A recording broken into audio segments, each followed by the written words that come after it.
Welcome to ASMR TirarADeguello. Are you hoping to calm your mind, relax your body, or experience ASMR? Dr. Andrew Michaels is here to help you. Today, you have stopped in for a visit with your friend, Dr. Andrew Michaels. He invites you in, and as occasionally happens with your good friend the doctor, the conversation goes ever so slightly off topic.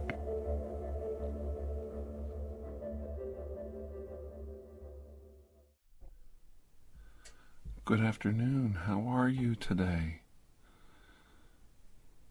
Oh, I know it's so cold. Most of this country is in the midst of the worst cold weather I have seen this year.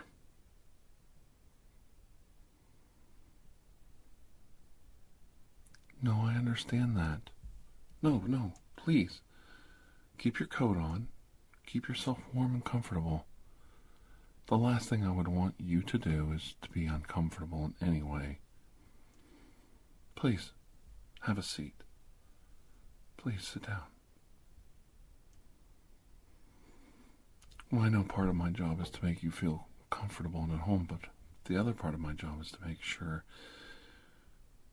you're open to listening.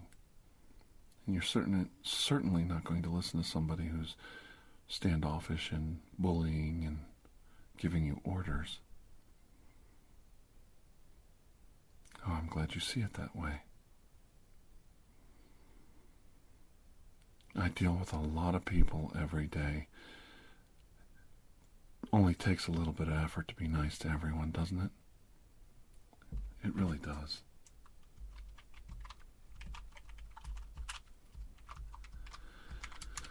I have your file right here.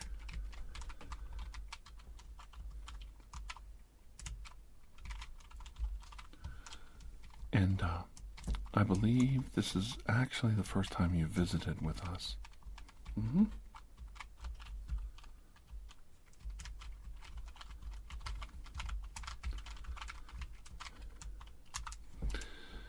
Well, don't worry. Everything's kept in the strictest of confidence. And I know that you feel like people don't appreciate you or want you around, but you're always more than welcome here. No, you can come here any time, and you're always welcome. It's never a bad time. It's never a bad time to say hello to a friend now, is it? I know I talk to people a lot about making time for friends. But if the person doesn't think anybody wants to make time for them, how do we let them know that they're more than welcome to say hi? See what I mean? It's kind of, I don't know. Well, yes, I mean, you have to get the word out there, and you hope that somebody hears you. But at the end of the day, if your friend doesn't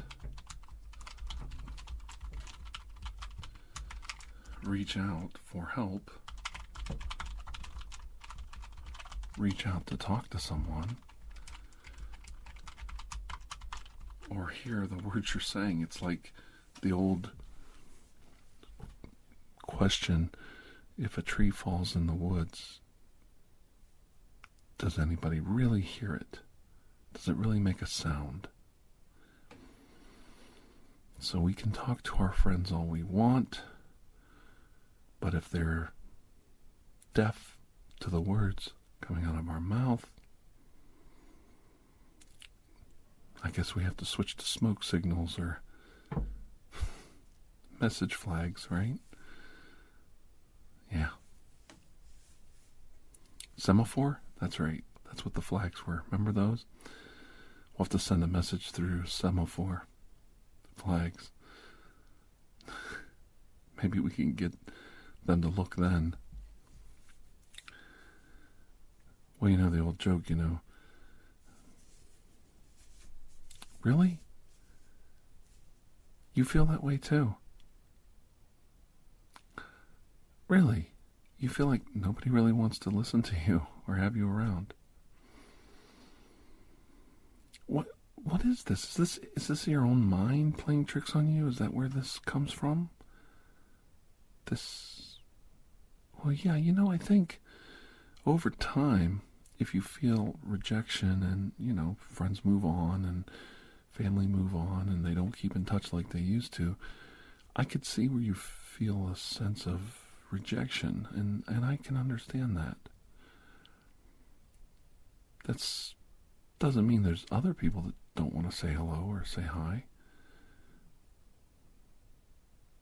Well, I think you came to the right place because you are welcome here. Anytime, 24/7. All you have to do is walk in and say hello, and I'll sit down and have a word with you. And it's not my job either. No. This is just something I do in my spare time. And when I don't have spare time to say hello, somebody else takes my job for me. That's right. Well, do I get paid? Yeah, I do get paid to say hello to you, but it's not my regular job. This is more like a hobby. This is more like something I put back in the system. You see, I don't want people to feel like you, and I don't like feeling that way myself. So I'm willing to come here, sit down, have a nonsensical, weird, strange, just rattling conversation with you. And of course, my mind works that way too. I'm all over the place with my ideas and my stories and my adventures. One minute I'm in World War II, and the next I'm in the future, fighting off some crazy super robot. I know. That always made me wonder about that. Why didn't they just put a switch in there to turn the robots off? I mean, you have a key to turn your car off, don't you? You'd think you don't want the battery to run dead, so why don't they just put an on-off switch, remote switch on the robots? They have everything else, don't they? I know, and all the robots would just turn it off. Now, how could they turn it off if they didn't even know it was in there? Like, the last thing you do is tell the robots that you put a stop and start switch in them. I mean, even Data had a stop switch on his back, an on-off switch. You remember that episode? Remember? And they said, "Oh, it's funny you never told me about that." And he goes, "If you had an on-off switch on your back, would you want everyone to know?" And it was on his back where he couldn't really reach it. That's the funny part. Just like a toy. Oh my God, it was so... There was just, you watch Data for years on The Next Generation. It was just the most incredible character. And right from the very start, Riker comes in to meet him and says, "Hello, Pinocchio." And, that was the whole idea. He was this little automaton, wanting to be a boy. And it was so cool to see him. And, you really got involved with the character. And then one day they turn him off. They turn him off. Oh, my God. I know. Is that the weirdest thing? It's like he leans over and, she sticks her hand up in his back and click. And it's like, oh, my God. This is too weird. It's just like those little robot toys we had when we were kids. Remember that used to have the little doors on them, and their heads spun around and their bodies spun, and they had sparks and electronic lights all over them, and they would, walk up to you, spin around, and then they would open up these little doors on their chest, and little guns would come out and they'd shoot you. Oh God, I love those things. I know. I would literally kill to get one of those now, and not off eBay, because it's half broken already. I mean, I want one out of the box. There should be a company out there that's making these things, you know what I'm saying? They make everything else, don't they? I know. They're even going to remake the Titanic. They're going to build a new Titanic. Did you see that? Now, who in the hell are they going to sell tickets for the maiden voyage? Nobody's going to buy a ticket. I know I would love to sail on the Titanic. I agree with you. But who in their right mind is going to pay for a first-class ticket? They're making an exact replica. So you're going to pay like $5,000 to go first class on the Titanic. Knowing the history of this thing, I don't think so. I think they'll do better with the second voyage, might do better on ticket sales. Plus, the design of the Titanic was a faulty design. It didn't have a real good turn radius. It was too big and underpowered, and there was a lot of little things that were wrong with it, and it had a terrible turning radius. And to move a ship that heavy and that big, the way it was designed, it actually had a suction that pulled ships and things into the back side of the ship. So, I mean, there were different design flaws. Are they going to put all that in there? Are they going to have men down there stoking the old boiler? Now, who in the hell are they going to get to do that? Could you imagine that? I'm telling you, I don't know anybody who needs a job that bad that they're going to go down here and breathe noxious coal fumes and dust, coal dust, be dirty from head to foot, shoveling coal into a boiler to keep the old Titanic a-rolling over the ocean so some first-class guy can eat croutons, or not croutons, what do they call them? Capons, whatever, you know. Yeah. Yeah, with his scones, with his tea. Hello, my dear, how are you today? Oh, I just love orange scones. Oh, they're so delightful. Would you pass me a biscuit? And there's some guy over there going like, oh, holy hell, it's hotter than hell down here. What's going on? This place is like, this is morbid. You know, I'm not going down with the ship. And that's the other thing. Like, if you build an exact replica of the Titanic, the thing's got to crack in half and go to the bottom of the ocean. Right? Because that's what it did last time, was a design flaw. So who the hell's going to vote for that? Like, all right, you guys, it's your turn to take the Titanic to the bottom of the ocean. Hell no, I'm not riding that. I'm not riding the wave. No. You know, it's just like, I knew this guy. I got to tell you a story. No, I know, but, oh, you're going to love this story. Can I tell you, please? No, we're not going to talk about popular culture. This is a personal story. I'm going to tell you a real story that I actually know. No, I remember this. I worked with this guy. He was a great guy. He was a veteran, hard worker, really dedicated to his job. And when he was a young man, he was working in this carpenter shop, and they had these big layout tables to lay out the wood and everything. And they'd get sawdust and everything on them. And his job at night was to clean off all the workbenches. Now, these were big tables, sometimes like 15, 20 feet long. And they were real wide, you know, like maybe 10 feet wide. So they were like big square blocks of wood that they could build nice level flat projects on. And they were so big they were hard to clean. So he got this bright idea. I'll just, you know, stand on top of the tables, sweep them off, you know, with a floor broom. You know, I'll just broom them off like I'm sweeping the floor because these tables are so big. And he found out it was so much quicker. You know, he got his job done really fast. He would jump up with his broom and, you know, with a push broom, and he would, this is a really funny story. I don't know why I'm telling it right now. But he would jump up and he would clean these tables off.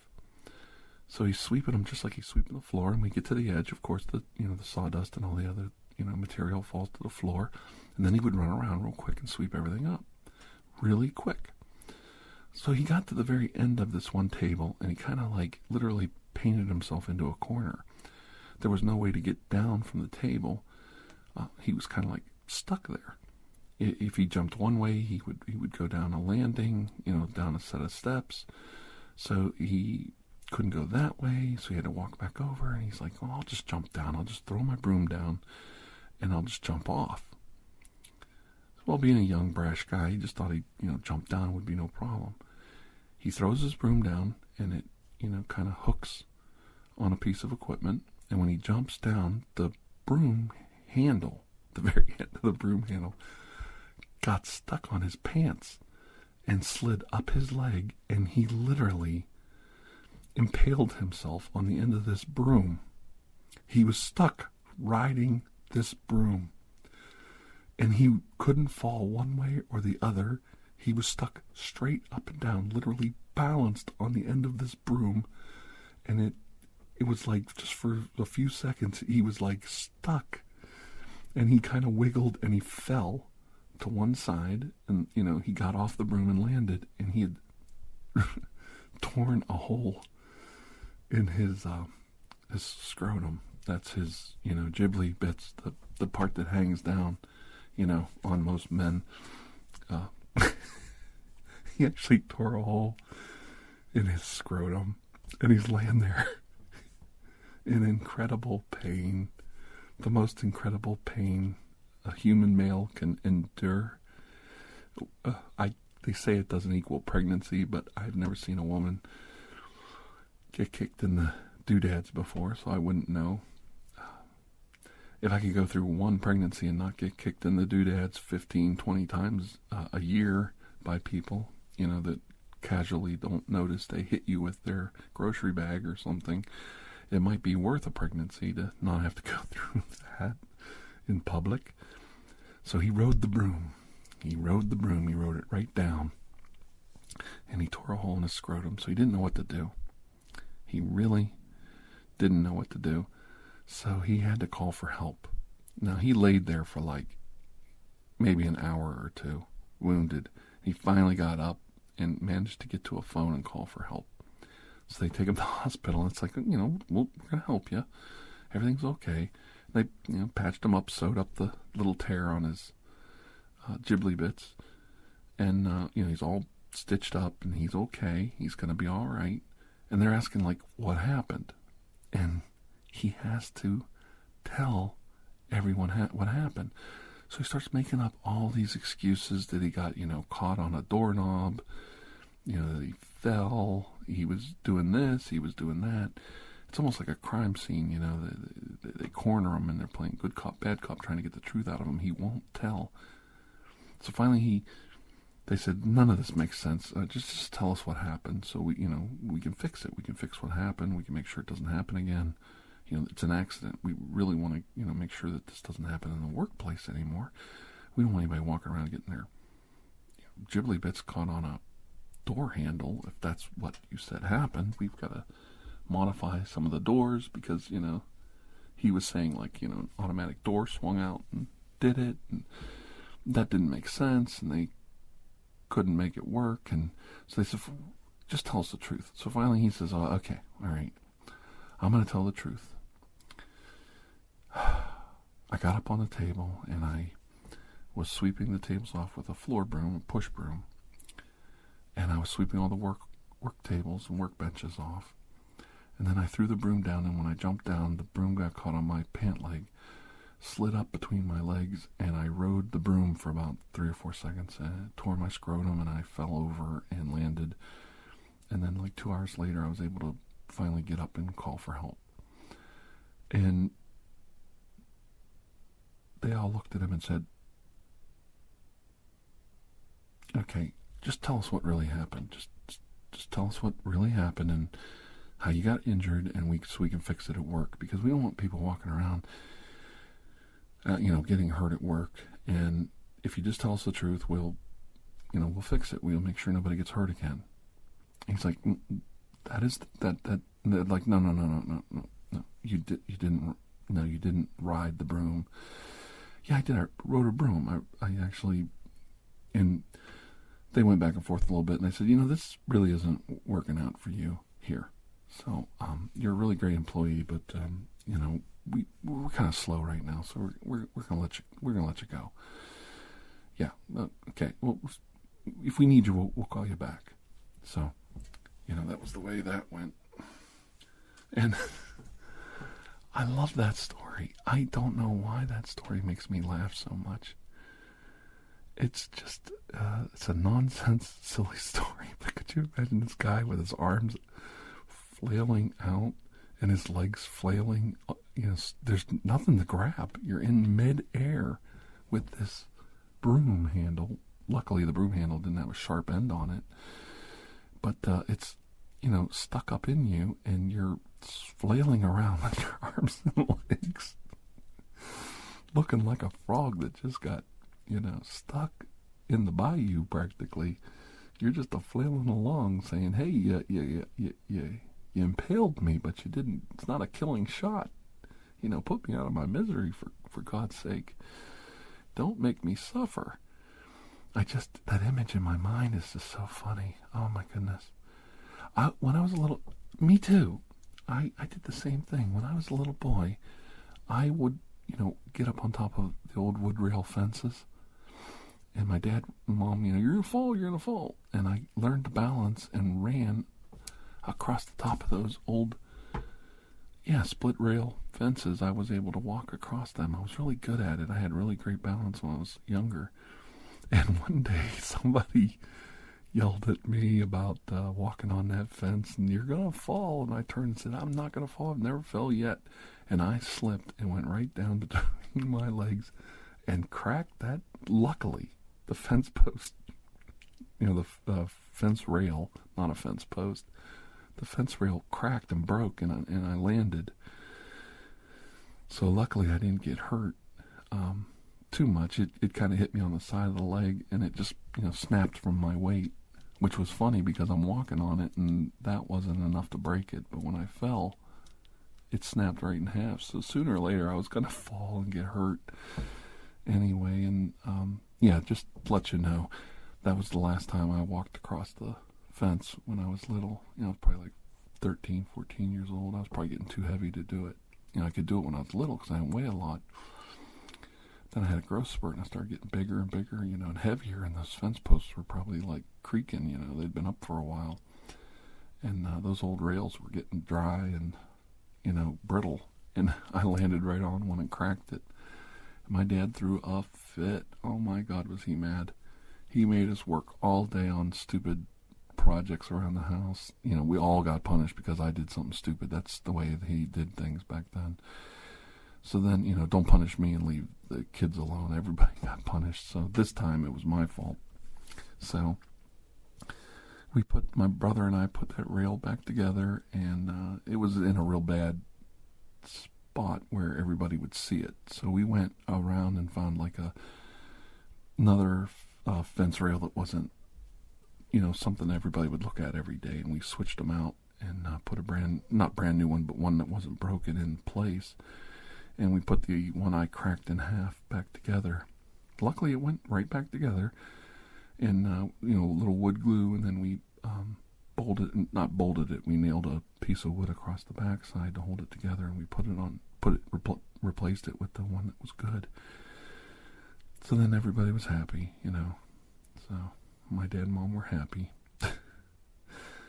Oh, it was funny. Yeah, back then they had that colonial. Everybody was going for that colonial look. They wanted their little split rail fences and, little rock walls and stuff. Yeah. Oh, I grew up right around the bicentennial, and everybody was getting into this super patriotic feeling in America. You were either horribly countercultured or you were super patriotic. Oh my goodness, it was wild. Stars and stripes everywhere. Everybody wearing flag shirts and flag hats, flag buttons, and I've kind of grown up with it. I don't think it's a problem, but I do think it's a strange American pastime to be patriotic. We all are so worried we're not patriotic enough. Everybody has to be patriotic, and there's new levels to it. Of course, after Vietnam, there was a certain feeling that we should be patriotic. Again, we should love our country. We should, be more welcoming to those who came back and different things. And, we had to fix this. We had to make it right. And then as the 80s went on with your Rambo and your all those kind of stuff, and, Chuck Norris movies and things, it kind of got this strange, sense of patriotism, from, no one left behind. And then, of course, with the Persian Gulf War, everybody, oh my goodness, everybody was super patriot. Everybody was wanting to sign up. I remember working at a power plant, and when the Persian Gulf War broke out, and I'd had wife, kids. I was in my early 30s when the Persian Gulf War broke out. I think, I can't remember exactly how old I was. And I was in my late 20s. Yeah, I'd still be in my 20s. But I still had 2 kids, and I was going to sign up. We were all going to sign up. Everybody thought, well, if this drags on, we're going to have to sign up. I'll sign up with the Navy, and I'll work in a shipyard. I'll be one of those guys down there in the engine room. I'll be a bosun's mate. Then I could have been like one of those guys in the Titanic. I could have been down in the bottom of the boat trying to keep from drowning, like, I'll keep putting diesel fuel into this motor here, Sergeant, but if this ship's going down, I'm out of here. This rat's jumping off this ship. I understand my duty and everything, officer, but if the ship's going down, I'm going over the side. Yes, sir. Feet, don't fail me now. Hope I don't get trapped down in a bulkhead. Oh, could you imagine that? Hey, let me out. I'm okay. Oh, my goodness. Yeah, sounds great. Let's sign up for the Navy. Yeah, we'll help the war effort. Lordy, lordy. Now we're all dead. But, yeah, not everybody dies. Somebody always survives, to tell the tales. Why not be? It could be me. I could have been a hero. Yeah, instead of a complete chicken coward running out of the bottom of the ship, jumping in a lifeboat. First time I hear an alarm. Where's Ensign Weil? He's in the boat again. Oh, okay. Yeah. Go down and get all the guys out of that lifeboat and put them on report. Okay. Thanks, Data. Yeah. So, yeah, we can't all be emotionless. Data's running around on the ship. A lot of us get scared and timid. Want to run first chance we get. Oh yeah, this was a wonderful conversation. I had a lot of fun tonight. I did. Oh, come on. I had a really good time tonight. This was fun. I really enjoyed this completely silly nonsense conversation. It's just small talk. Oh, come on. You didn't like it? Get out of here. You want to talk about something serious? Oh my goodness. Okay. I'll tell you what. Next week we'll talk about something serious. Because I do this every week with you. I do. And I always make time. I don't know which one I like better. Sitting down just thinking about what you're looking at me and going, what is he saying next? I don't know what I like better. But I do enjoy doing this.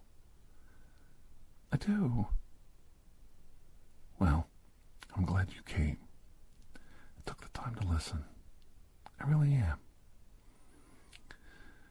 I know it's not going to get warm for a while. We're going to have some really wretchedly cold weather, so I will work very hard to keep your heart very warm. And if I can't, we'll have hot cocoa, and I'll wrap your toes in a warm, hot towel. How's that sound? That'll be good if people walk in. Yeah, they'll see that and go, okay, wrong door. I know. My feet are freezing too. It's really hard to keep the circulation going. It really is. I'm glad you feel that way. Well, thank you. Thank you for coming today. Can't wait to see you again. And until I do see you again, please have a most blessed day. All right? Okay. All right. Bye-bye.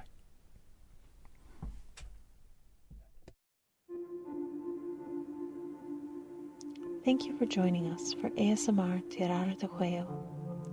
Please take a moment to rate and review this podcast. If you are interested in additional ASMR content, you may view our library of videos at youtube.com/TirarADeguello. The theme song, Atlantis, is by Jason Shaw of Audionautics.com and is used by permission. Correspondence, including questions or requests, may be sent to TirarADeguello@gmail.com. On behalf of Dr. Andrew Michaels, thank you.